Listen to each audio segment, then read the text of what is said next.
Honesty, passion, experience. It's Timberwolves Explosion, hosted on the Paladinolive network. And now, your host, Paladino Joey.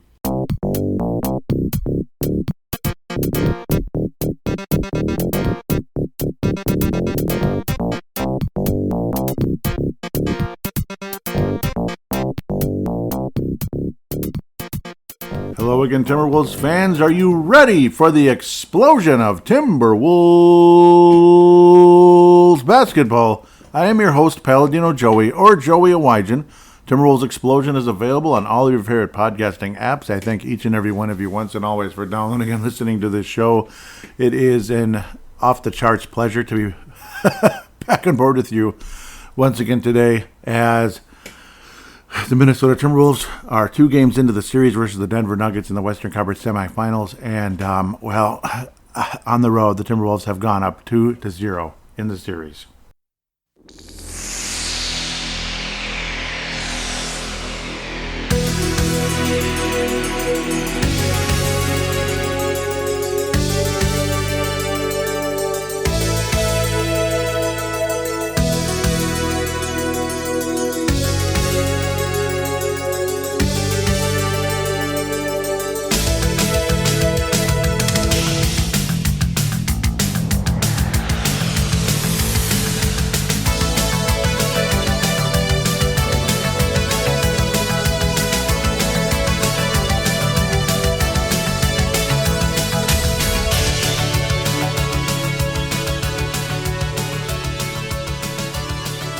This is pretty epic. I mean, that's kind of the word I'm coming out with now.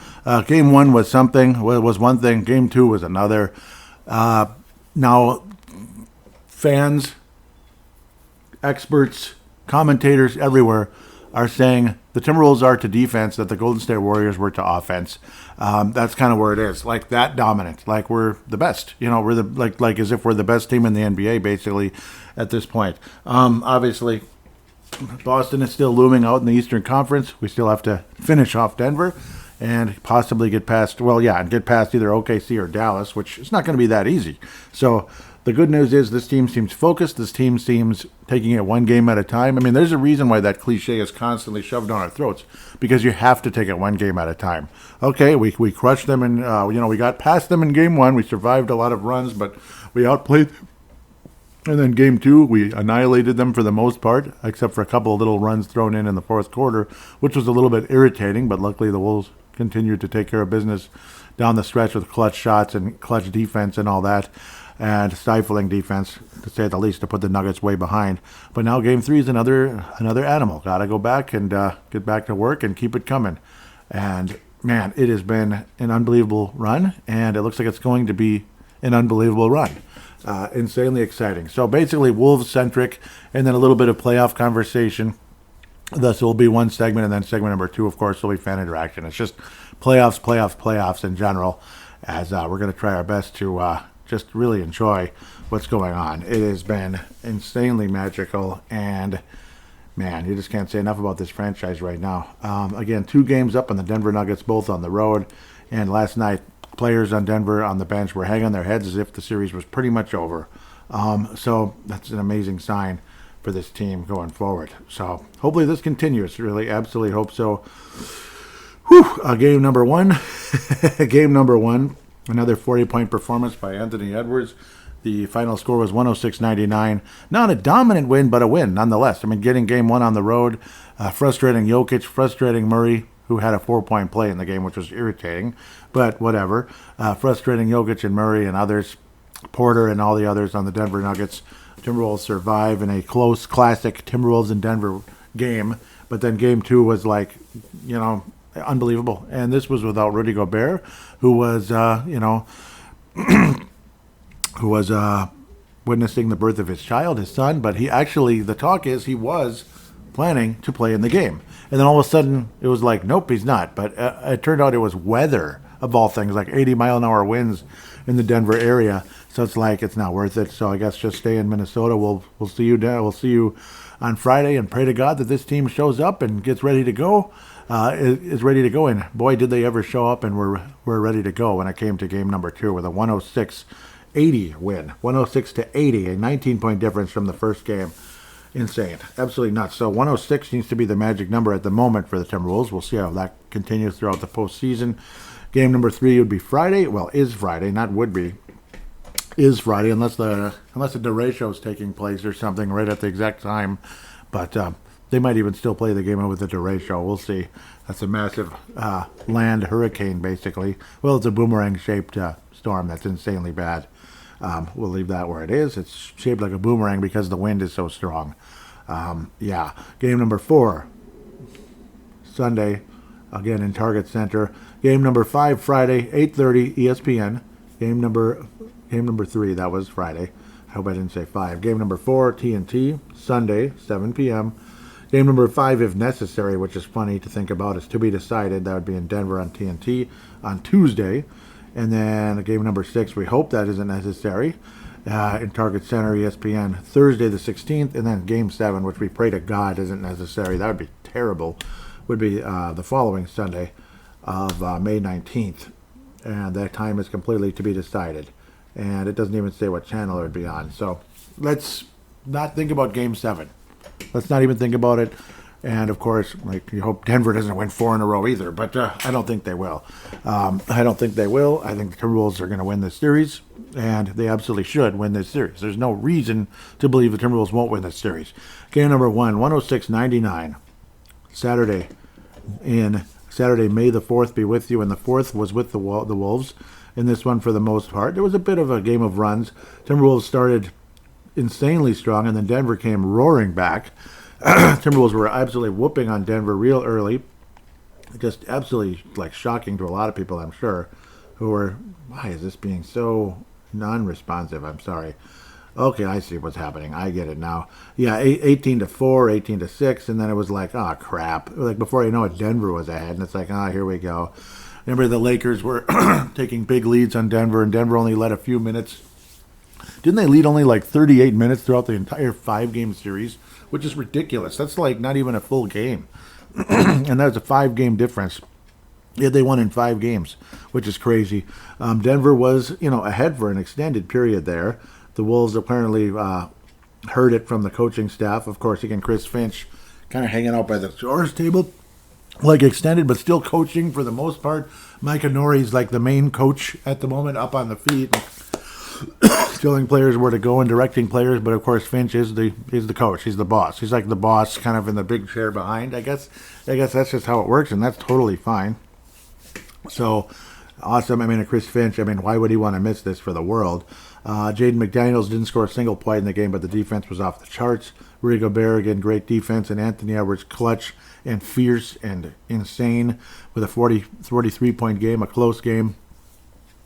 Whereas Game 2 was much more of a blowout. It's kind of no wonder why Anthony Edwards didn't score a lot of points in that one. I mean, 27 is still insanely good. It was a quietish type of game because the defense was pretty much, the overall team defense was pretty much the reason for that win. Whereas game number 1, it's like Anthony Edwards, all the Jordan comparisons, and he's the future of the league. And then the next day, how long is Anthony Edwards going to stay in Minnesota? When is he going to go to New York or L.A.? And it's like, you've got to be kidding me. I don't really think Anthony Edwards is in a huge rush to leave Minnesota. I would hope not. Thankfully, he did just sign as well. And looking at a super max, very likely. I got to think he's going to at least be all NBA third team, if not second or even first. Probably not first, but you never know at the end of the day. But an unbelievable, fun, entertaining first game. Again, stifling defense, forcing Jokic, who I call the Cyclops. I haven't, I think as I was ranting and getting pissed off during the course of that game, I'm like, gosh, you got to do something to stop this Cyclops. But the Wolves, in a way, contained him enough. The Cyclops, of course, is Nikola Jokic. I mean, does it take a whole lot of guessing? It's Nikola Jokic. Michael Porter, I don't have a name yet. Murray, I don't either. I don't like those guys at all. They're annoying, but luckily the Wolves contained them enough. Obviously, a 4-point play. I think that was Karl Anthony Towns fouled Jamal Murray on a 3. That was extremely annoying. But luckily, again, the Wolves frustrated Jamal Murray, and yes, he has calf issues. But in game number 2, with more time for the calf to heal, the Timberwolves defense was more the problem for Jamal Murray than the calf for Jamal Murray at the end of the day. Caldwell Pope just attempted 4 shots, all threes, and made half of them. Good for him, I guess, but they were both clutch at clutch times. Jokic, again, close. He missed a lot of threes in the game, 2 of 9, but a lot of those close-range shots forced into 7 turnovers. Nikola Jokic, he was struggling, again, up and down the court. Everybody always jokes about he looks like he's completely out of breath. But against the Wolves, he's been having to speed up. That's what the talk is, that he's been having to speed up. And I see that as well, where Jokic plays like a slow-mo type of game. And that's what frustrates the living bleep out of opponents and, fans and all that such of, like, opposing teams. People are like, come on, like, how is this Cyclops killing us? Well, because he's a great player at the end of the day. I don't hate Jokic at all. I just hate I hate losing to him, but luckily the Timberwolves are not losing to him. So that's wonderful. Last year, Timberwolves did, and of course, at times in the past. Thankfully, the Timberwolves have, they know the Nuggets super well, a division rival, and all of that. So you just got this feeling like the Wolves were absolutely ready to go. Anthony Edwards, another epic block in this game. This one was on Michael Porter Jr., which felt like $1 million. Absolute $1 million. Couple of blocks in the game, but none better than that one on Michael Porter Jr. That was absolutely spectacular. Felt like $1 million because Porter Jr. kind of feels like he kind of feels like the Booker. He's not as chippy and obnoxious and a jackass like Booker, but still annoys me like Booker. I don't know what it is. He just annoys me. And then Murray, of course, constantly looks like he's rubbing it in our face in the past, historically, every damn time down the court, basically. It felt like Jamal Murray wanted to rub things back on our face because we stupidly passed on him for Chris Dunn years ago. And I was all over Jamal Murray in that draft. You can listen back to the episode. You can. It was Jamal Murray. And yes, Chris Dunn was my second choice. So, yes, I still deserve some flack for it, for saying, okay, cool. At least we got, let's see what happens. The point guard of the future is really good at defense. Well, yeah, he's still in the NBA. That's about it. Conley with 10 assists in the game. Again, a lot of three clutch threes, generally speaking. And Anthony Edwards, overall clutch, getting it to the basket. Those really nice turnaround jump shots and tough defense. Nickeil Alexander-Walker's tough defense has been so valuable. He struggled a bit in the game. He was a bit messy and sloppy. Naz Reid, an amazing performance after a bleepy first half. As the Wolves only managed, how many points did we have? 44? I think at halftime it was like, what? That was really frustrating. Let's see the exact number. Come on, this thing sucks. That's stupid. Well, the Wolves had, it was like, Wolves trailed at halftime, I believe it was 46-44. Only 44 points. Naz Reid was like, he had a terrible first half, but then the second half, he was absolutely epic. 7 of 11 overall from the floor, which tells the story of the second half. 16 total points, again, getting to the basket and hitting some threes and such, and again, playing tough defense at the end of the day. I just keep coming back to the same word, epic. An absolutely epic overall 2 games. The second one was even more special. As special as this one was, it set the tone for the series, but then the Wolves show up in game number 2 without the favorite for Defensive Player of the Year and play better defense than anybody has in forever. Baltimore 2000 Baltimore Ravens level in basketball. That's what kind of defense we're talking about. Anthony Edwards taking away the passing lanes, getting to the basket, turnaround MJ type jump shots, turnaround fadeaway type jump shots, and man, it's beautiful, and it's been in both games. So game number 2, again, Rudy Gobert bringing a little boy in the world with his fiance. So, they were in in the Twin Cities here, Minneapolis area, whatever. Not sure where, of course, none of my beeswax. But he was planning to come because the baby was born in the morning, which is, okay, he was there for the birth and there for an extended period. And then it's like, okay, I'm going to try to get to the game tonight, because, I'm going to try to get to the game tonight. This is, the biggest game of my life, the next biggest game of my life, and then the next one's the next biggest, and so on and so forth. As it looks like the games are just going to get bigger and bigger with the way things are going. As you can probably, imagine the smile on my face as I'm saying that. You can hear it in my voice. But 80 mile an hour winds, up to 80 mile an hour gusts, all that kind of stuff in the Denver area. And it's like, the flight was, no, we're we're going to postpone that until we have to go to Denver, or if we have to go to Denver for Game 5.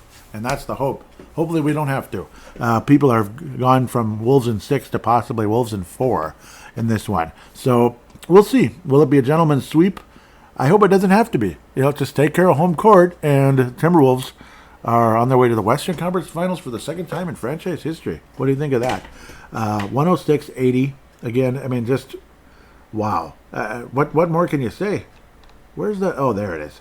Yeah, Denver, of course, is the favorite coming in, and It was kind of close for a little while. And then early in the second quarter, it was like... or was it late in the first even? You could kind of sense something was going on. Like the Wolves' defense obviously was stifling, and then we were scoring as well, and Denver wasn't. It was kind of like that.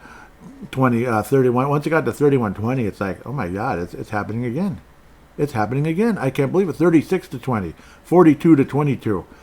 Whoa. Denver would make little runs here and there, but pretty much from 42-22 on, it was like, this is really happening. We're we're not only beating them, but we're stomping them in their house. I just can't believe what I'm watching. I mean, Marcus, the forecaster, we had multiple texts throughout the night. It was like, this is unbelievable. And both of us couldn't believe what we were watching. 63-36, I believe, at the half? Because it's not showing the exact halftime score, which is annoying. But the Wolves would maintain the lead for the most part, 61-35, 63-35, good Lord, 66-38. This is almost midway through the third. Well, no, Denver would make a few runs, 75-44. Good God. I mean, 30-point lead right there, 75-45. It was up to 32 at one point. I mean, we're not only beating Denver, but we're smothering them. We're slaughtering them in there. And this is in Denver, like late in the season when we didn't have Gobert, we didn't have Towns, and it's like we almost won the game. And it's like, I think that's what we were standing on. We were, in that game with like only Anthony Edwards, and I think Naz Reid was playing, if I remember correctly. That just think about that. And then this game without Gobert again, we held them to 80 points, which is their lowest score in like forever, basically. I mean, 80 points. 80. That's what I can't say enough. Jamal Murray did get 13 rebounds in the game, because it's not like the Wolves shot perfect throughout the night. Well, 50% is pretty damn good, so what the hell am I talking about? 40% from downtown or slightly under it. Only attempted 14 free throws, which is kind of funny and sad.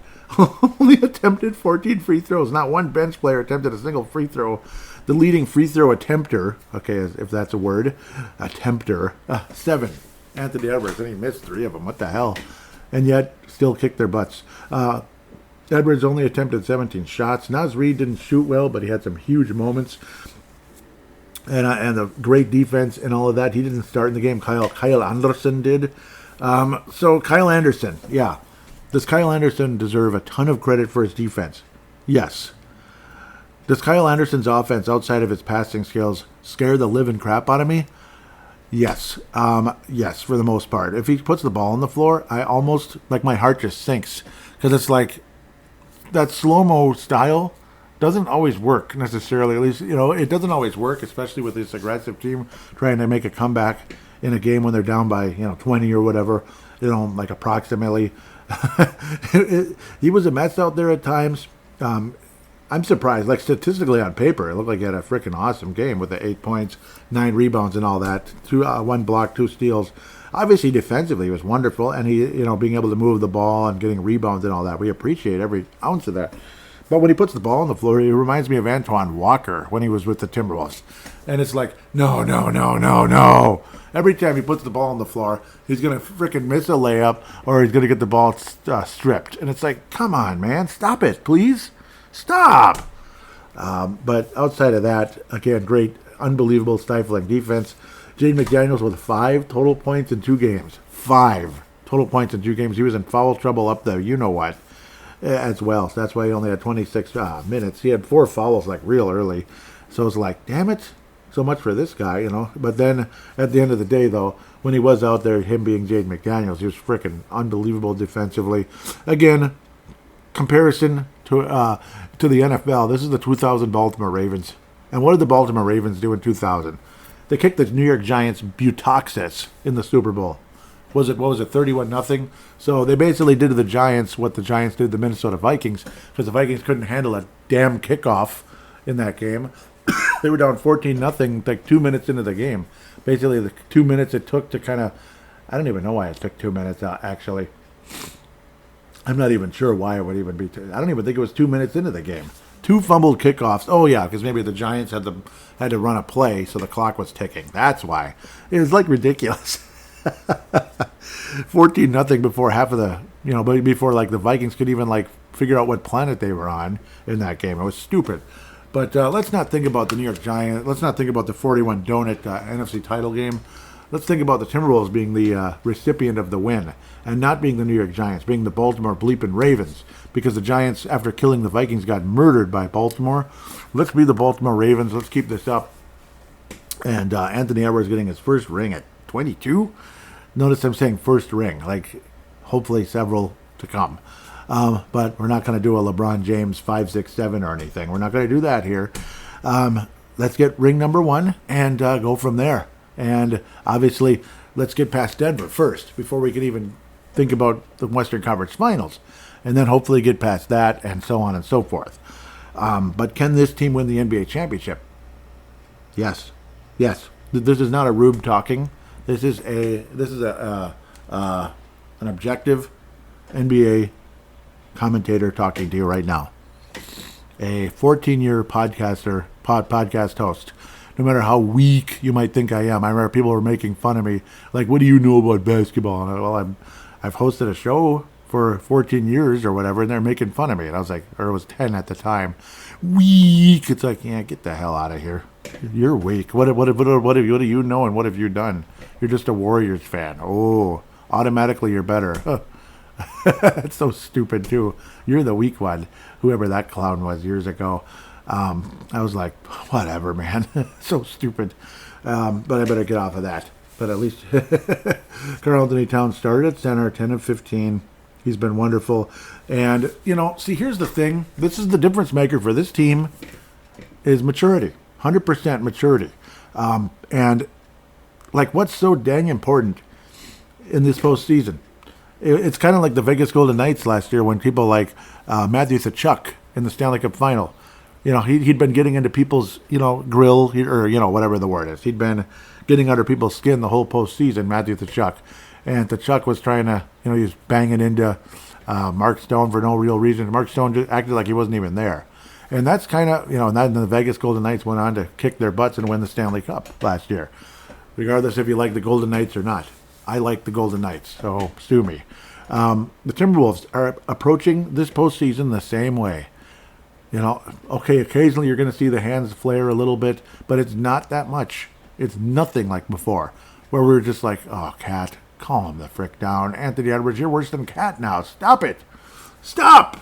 Well, it's not happening nearly as much. It's not. Game number 1 was one of the most ridiculous technical fouls in the history of the planet when Anthony Edwards made a pretty cool move, kind of like under the basket. MJ, well, whatever, whoever. But, yeah, MJ did have a couple of classic ones where he'd kind of go up under the basket and all that and around and score. Anthony Edwards, it was an amazing play. He got around Reggie Jackson, who's now hobbled with an ankle, of course, if you watch the game. But it's up to you if you were able to. Not condemning you. No condemnation here. If you couldn't watch it, you couldn't watch it. But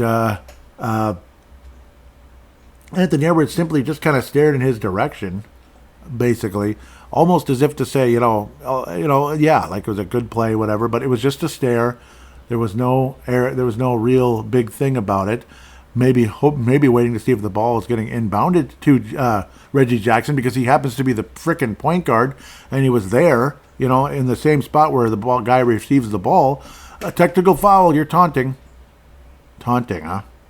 How about Steph Curry wiggling all over the basketball court after hitting a three-pointer? Not one technical was ever called in that SOB. Yet Anthony Edwards gets a technical foul for that. See, you know what I mean, though? Do you not see the contradiction here? That was bullcrap. Steph Curry could have probably had, if you're going to call Anthony Edwards for a technical foul for that, Steph Curry should have been suspended, for some of that S he did. Again, like the big three he had years and years ago in 2016.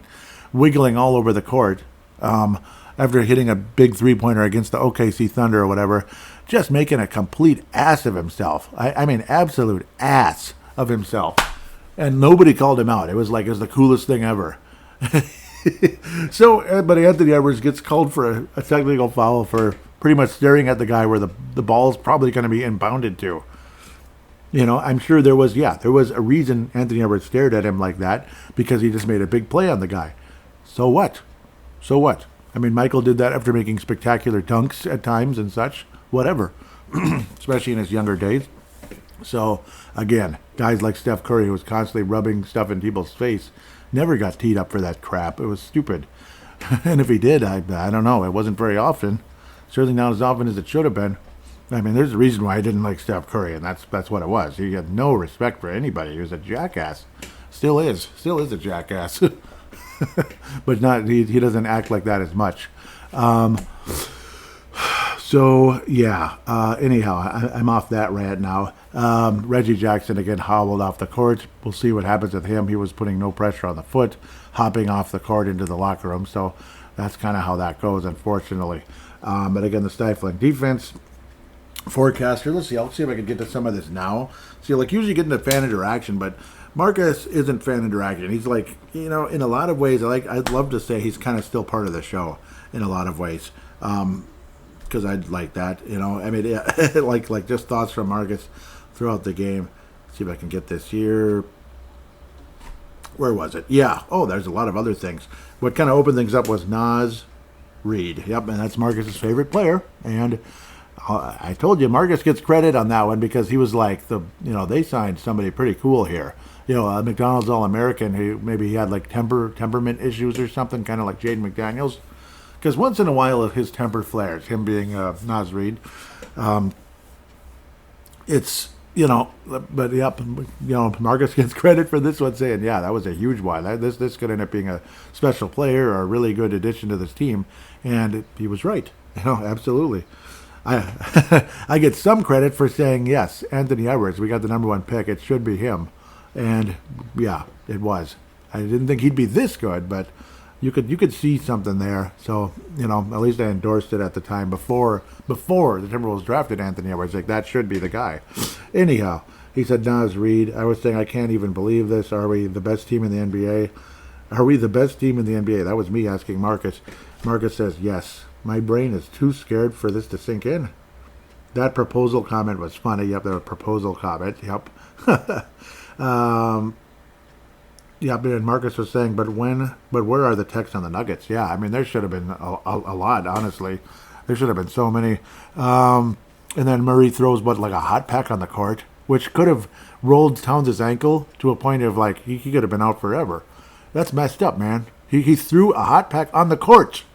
What does the PA announcer say every game? Please refrain from throwing any object on the court. Any fan throwing objects on the court will be ejected and subject to arrest. So Jamal Murray wasn't even ejected as a player. Subject to arrest, throwing objects on the court. Please, we thank you for your cooperation. And that was 20 years ago, and that kind of stuff might have happened more often. Back in the day, I remember the Saints and there was a Saints game where people were throwing beer bottles on the football field, where the day before, Cleveland fans were throwing stuff all over and hitting refs and stuff with beer bottles and such because of a bad call at the end of the game, whatever, that cost the Cleveland Browns a chance to advance in the first round way back in the day. That was it's about 20 years ago, approximately, because I was still a season ticket holder, so it was a long time ago. But yeah, Marcus says, what? So Murray threw that and no ejection. Yeah, he couldn't believe it. Yep, he couldn't believe what was going on, Marcus. And yeah, so will he be suspended? Murray, will there be a fine? I don't see anything yet.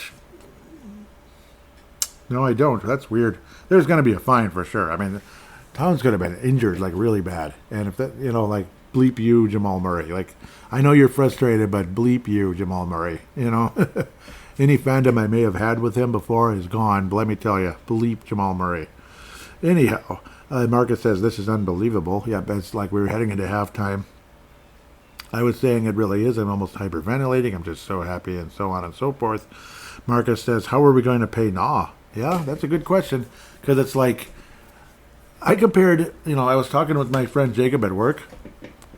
It was about, he's about 10 years older than me. And we were talking about Malik Sealy. We were talking about Malik Sealy and kind of reminiscing on that horrible event that took place in 2000 on Highway 100, the Highway 7 bridge, the little tiny bridge, where Malik Sealy there is no way he could have even reacted to it. It was just too late, too little. It was just sudden. The terrible, situation with Malik Sealy years ago, where a drunk driver went down the wrong way on an exit. It was just ridiculous. And, son of a blank, like all I got to say about that. But back to like Malik Sealy, the player, at the moment, obviously reminiscing about Malik Sealy as well. But the player, Malik Sealy, so silky smooth, and his defense was outstanding. And it's been kind of floating in my mind for a while. Nickeil Alexander-Walker is like a modern-day Malik Sealy in a lot of ways. Solid offensively, clutch offensively, but elite defensively, outstanding defensively, like very, very long shooting guard who could play small forward too, but a very long shooting guard who plays unbelievable defense. And it's like, all those playoff teams years ago, they could have sure used Malik Sealy, man. And what a damn shame all that happened, and I'm getting really sad thinking about that still. But see, you have like a much younger version of Malik Sealy here, a much younger version, and he's ours, and stay healthy and all that. And I don't want to think about anything terrible happening to any of these guys, even the players I can't stand. I don't want anything terrible to happen to them. Of course not. But Nickeil Alexander-Walker, that's who he reminds me of, is like a Malik Sealy. And, the value is just off the charts. And how are we going to pay him? I hope they can figure out a way, because I want Nickeil Alexander-Walker on the Timberwolves forever. Just like I wanted Malik Sealy on the Timberwolves forever. It was just a damn shame that all that happened. Absolutely, just tear-jerking. It really is. So dang sad that took place at the time. And I'm sorry for bringing it up, like the sad part of all that, but it's because it's like the point is, Nickeil Alexander-Walker is very similar to Malik Sealy. The silky smooth style, and then great defense. Probably not as silky smooth as Malik, but as the defense, the value of the length is outstanding, to say the least. Again, just an epic couple of games here, and so freaking cool at the end of the day. So that's probably, wow, gosh, I talked about 2 games for like a half hour, but obviously other kind of background stuff as well. So let's look at the rest of the league real quick. I'm not going to babble too much. Eastern Conference, Boston Celtics, Miami Heat. Oh, and I wanted to read something Chuck said too. Let's get to that real quick. So Charles Barkley watched the Wolves take that 61-35 halftime lead on air from the Atlanta studio, TNT. He called the Wolves one of the best defensive teams I've ever seen, ever. Even without Rudy, they're one of the best defensive teams. Stats don't lie. Was it Bark? All their wing guys are 6'7", 6'8", he added. In our day, we put a couple little guys out there. The only little guy they have is Mike Conley. And after that, here it is. After the game, Charles Barkley. This is, of course, courtesy of Jerry Zgoda of the Star Tribune, by the way. So, he's writing about the Wolves again here, which is kind of cool. At least right now with the Thunder. He covers the. Did I call him the Thunder? The Loons, the MLS team. Sorry. After the game, this is Charles Barkley. This series is a wrap. Minnesota is better than the Nuggets. The Nuggets don't have an advantage anywhere. They're going to sweep the Denver Nuggets. Period. Charles Barkley says the Timberwolves are going to sweep the Denver Nuggets. Period. Wow. Charles Barkley. The Timberwolves are better than the Denver Nuggets, and we're going to sweep them. Charles Barkley. Yep. Well, anyhow, Boston did beat the Miami Heat in 5 games. Gentlemen's sweep. It'll be Boston versus the Cleveland Cavaliers. Kind of like the old Wally Zerbiak Cup. You could say the Wally Zerbiak series years ago when the Celtics and the Cleveland Cavaliers, I'm getting them mixed up with the Browns, sorry. Cleveland Cavaliers tipped off in the second round back in 2008 when the Celtics won their 17th title. Cleveland did get past Orlando, a lot of back and forth. Orlando was winning that game, and then everything just kind of went downhill. 7-game series, Orlando Magic out, unfortunately, as they finally got back in the postseason again. But a major letdown with certain players on that club down the stretch lead to the Cleveland Cavaliers to tip off for the Celtics in round 2. New York Knicks get past a Philadelphia team that was kind of a mess, kind of weird. Philadelphia, a lot of people believe, was a better team, but the Knicks are a really damn good team too, though, and they deserve a ton of credit. The Pacers do beat the Bucks in 6. Yes, they did, like I predicted, but I predicted that before players in Milwaukee were hurt. So who knows what would have taken place if those guys were healthy? Hard to say. But the epic series going back into the good old 90s, Reggie Miller versus John Starks and all those guys. What was that guy's name? That's crazy. Crazy actor guy. I don't know why I'm blanking. Of course, that was Spike Lee. There was a mutual respect between Spike Lee and Reggie Miller. I don't know why I'm blanking. I'm weird. Yep, Spike Lee. Well, it shows you how much I care about entertainment and all that stuff. I don't care about entertainment. You know why I don't care about entertainment? Because it's not entertaining. It sucks. But anyhow, at least most of it. Anyhow, back to where I need to go. Knicks and Indiana Pacers. There's a close game, and there's the other guy who scored 40 points all the time. The other Anthony Edwards, I guess, sort of. But hopefully the Wolves, if they are tipping off in the NBA Finals versus the New York Knicks, the Wolves end up winning. Brunson with 43, as he's had a ton of 40-point games in the playoffs as well. So, yeah, Brunson. Not Rick Brunson. Jalen Brunson. Yeah, I remember Rick Brunson actually was with the Wolves in training camp years ago, preseason, whatever. I still remember Rick Brunson, the veteran, solid player. No, he wasn't. I'm thinking about Ron Grandison. I'm sorry. I actually shook his hand, if you can believe it. Poor guy had like an injured hand, though. Gosh, that sucks. Like you're trying to make a team and then you get hurt. Ugh. It's depressing, isn't it? Obi Toppin, the former New York Knick, with 12 points off the bench. Jalen Brunson with 43, and the Knicks starting lineup looking good. Josh Hart's been pretty amazing statistically, which will trigger this conversation. What was Jimmy Butler saying? Something along the likes of basically that that if he was playing, that Boston would be home, New York would be home. Basically, like if he was playing, Pat Riley with the very stark, very tough, very terse response when asked to address it, says, this is Pat Riley, of course. Basically, like, is he trolling, or is he just trying to be trolling, or trying to be serious? If you're not on the court playing, you should keep your mouth shut. And it's like,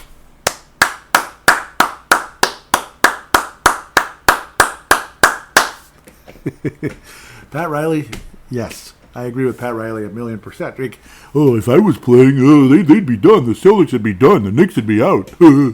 Yeah, if you're not playing, shut the hell up. Just go away. Seriously. So apparently Jimmy Butler wants $100 billion from the Heat going into the offseason. I hope the Heat tell him to keep your mouth shut. I hope they do it then too, which would be really cool. Because, I don't know, Jimmy Butler has gotten too, quote-unquote, happy with himself and too cute over the years. He fits Heat culture just fine until that. And, of course, that stupid hair at the start of the season. What are you doing, dude? Stop making it about you. That's the difference between the Wolves and other teams out there. They got to come up with these fancy coats and stuff and looking like they're thinking they're the coolest person in the world every time they're at a post-game press conference where, did Anthony Edwards and Karl Anthony Towns look like they're trying to be the coolest person in the world? No. They look fine. They look fairly normal, you know what I mean? They look normal enough, very much so, and they look like basketball players that are committed to winning the NBA title, not just advancing past this team and hopefully doing this and that. No, they're trying to go all the way, and you can see that. Guys like Jimmy Butler, I don't know, yeah, he's about winning and all that, but not about finishing. That's what's missing with Jimmy Butler, because, well, they didn't finish. Sorry, they just didn't. So yes, keep your mouth shut, Jimmy. Thank you, Pat Riley. I love that. He even told LeBron basically no on a couple things. Well, LeBron wanted to see Eric Spoelstra fired. What would that have accomplished? Not a whole lot. Wouldn't have accomplished a whole lot. Eric Spoelstra is still the coach of the Miami Heat all these years later. Like, think about that. Think about it. It's pretty amazing, actually. So good for Eric Spoelstra. and all that good stuff. LeBron James, Pat Riley told LeBron James no. Pat Riley told LeBron James no, so that's pretty cool. Now that I've extended this, let's keep going back where we need to be. Again, the Knicks are up 1-0 on the Indiana Pacers. Great series historically. Western Conference, Dallas finally gets past the Clippers. Well, it was only 6 games. I thought it was 7, but definitely the longest of the series. The Clippers just kind of, I don't know, they can't freaking stay healthy, and they're up and down. Dallas had some great games. Luka Doncic with his 40-point this and 40-point that. So, obviously, he's a threat and all that. So, we'll see what happens with OKC, who, after a couple of very close games, kind of breezed past New Orleans for a 4-game sweep, just like the Wolves, and are waiting for the, to get that series started tonight. So we'll see how that goes. I kind of think the Thunder are going to win that in 6 or 7. I think the Wolves do against Denver. Well, with the way things look, I think it is a sweep, and I can't believe I'm saying it. I think the Wolves are going to sweep the Nuggets, and we'll be hopefully continue our playoff run, defeating the OKC Thunder and getting to the NBA Finals, and then the bets are off, because I do think Boston wins the East still. I think Boston gets past Cleveland in 5 or 6. I don't think it's going to be that long, unfortunately. I hope it goes 7, frankly, but we'll see. Knicks and Pacers, that's going to be a close one, 6 or 7. Knicks in 6, I guess, since that rolls off your tongue. Celtics in 5 or 6. You're going to have an legitimately East Coast Eastern Conference Finals, and you're going to have Minnesota versus versus Oklahoma, not Oakland, Oklahoma, and it's not Oaktown at all. Oklahoma City, Oak City, I guess, Oklahoma City, tornado twister land, at least one of them, one of the twister areas. They get some pretty tough ones. We'll see what happens in that series. I think the Wolves win the Western Conference. I think the Wolves win the Western Conference. I don't want to be overconfident, but yes. And then NBA Finals, the Wolves play like they did against Denver, play great defense. They can win the title. They could be the last team standing, holding the trophy. Absolutely. Continue to play defense like this, stay healthy, and the sky's the limit. The sky is the limit. Like I was saying, you get past the Denver Nuggets, and the sky's the limit. And the sky is the limit, folks. The sky's the limit. It's just absolutely amazing to be able to say that. Let's take a quick break and get to fan interaction right after this. Are you looking for a really nice Timberwolves-related Facebook page out there with cool fans and a wonderful host? Well, look no further than Wolfpack from Flip to Finch, hosted by Scott Doherty. He does a great job. Scott Doherty's an awesome guy, and the fan base on there, obviously passionate about the Wolves, but also respectful of other people's opinions regarding the team. Check out the page. It's awesome. Wolfpack from Flip to Finch.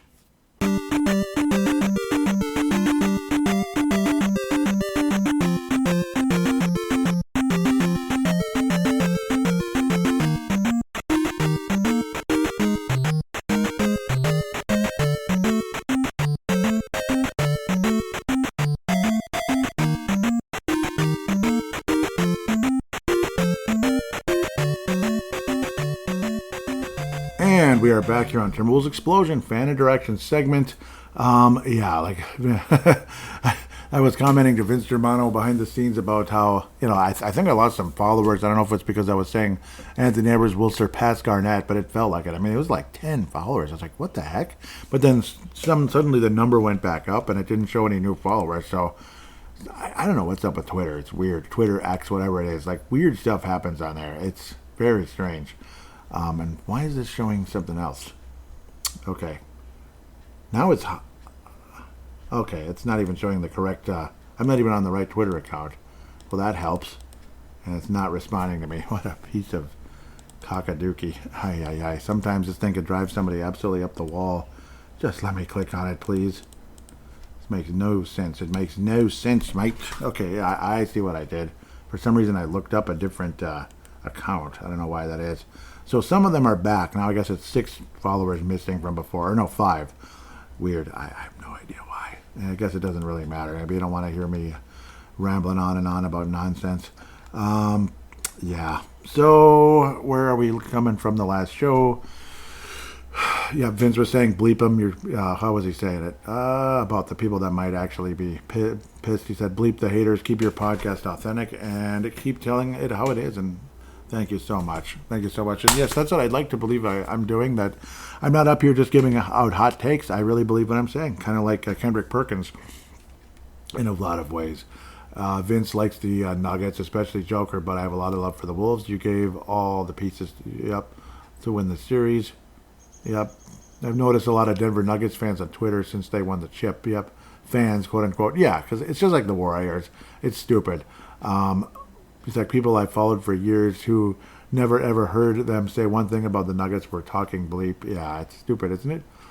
He feels Conley is our X factor to win the whole series. He has to shoot well. Thankfully, he generally has, particularly in that first game. But yes,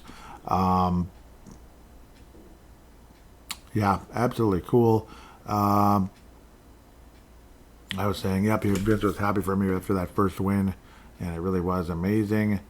What were we going on? He says, you know what I'd love to see in the NBA? What we do here, if you're watching at home, you get to see and hear the timeouts. Yeah, that is kind of cool.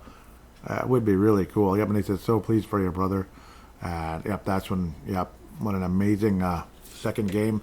Unfortunately, by the time he'd sent that, I'm so pleased for your brother, I'd already been sleeping. But no, you can send messages whenever, whenever you want. I'm not like, oh, I was sleeping. No, that's fine. And thank you so much, Vince. That's awesome. Coming in out of Australia, of course.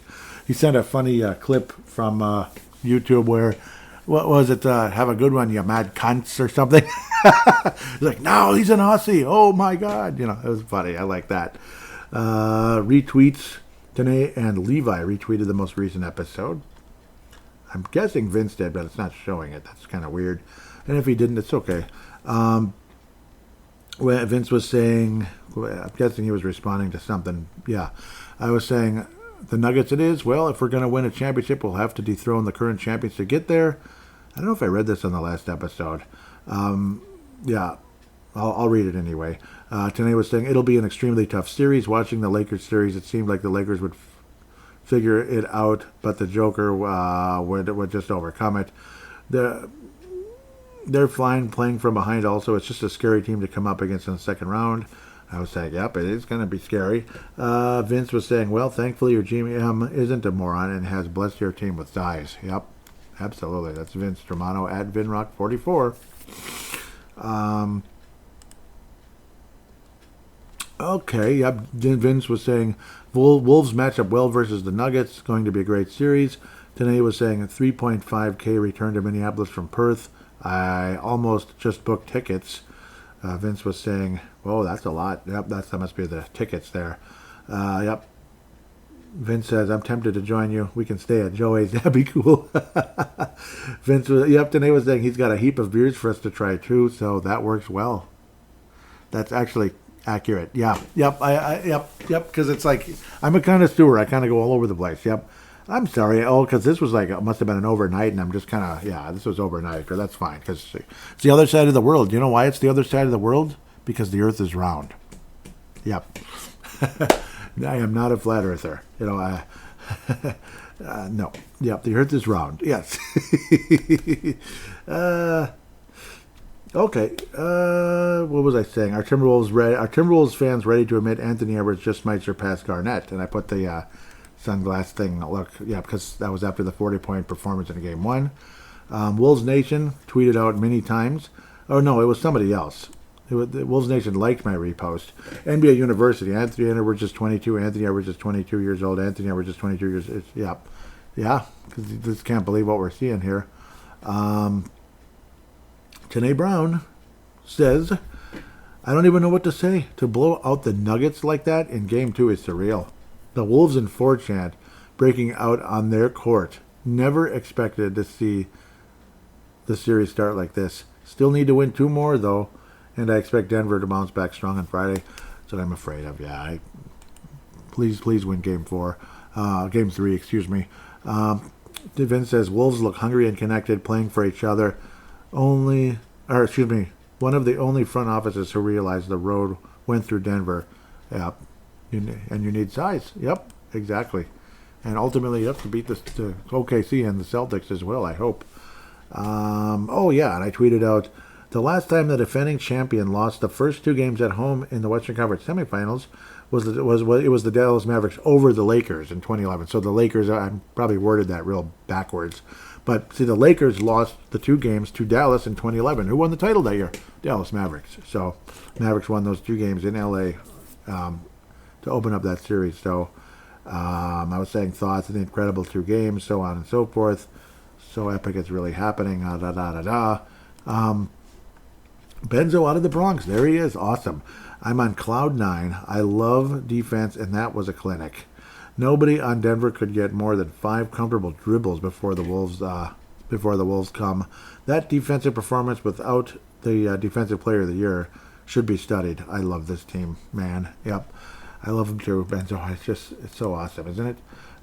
Shows 5 responses, and I don't see them. What's going on here?